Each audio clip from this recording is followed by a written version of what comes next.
one priority right now is deporting public safety threats and national security threats. How does changing the ICE policy that allows agents to conduct arrests and enforcement at churches and schools help with that?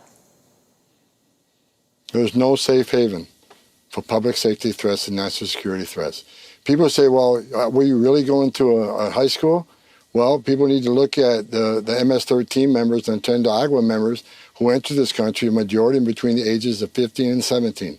Many are attending our schools, and they're selling drugs in the schools, and they're doing strong arm robberies of other students. So we not go into schools or hospitals as a matter of practice, but if it's a significant public safety threat or a significant homeland security threat, there's no safe haven. We'll go where we need to go to take them off the street.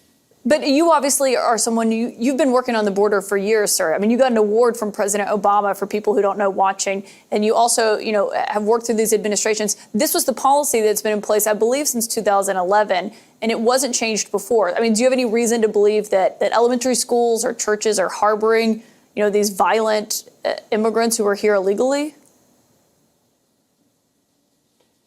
Like I said, when the circumstances arise, we got a national security threat, a significant public safety threat, we're going to go where we got to go, whether it's a school, a church, or a hospital.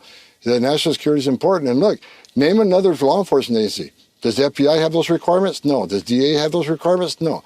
So I shouldn't have those requirements either. We have a national security responsibility. We're going to take these people off the street. If it's out of school, that's what we're going to do. Again, it takes a lot to get approval to go into school or church, but if there's a national security threat, we're going.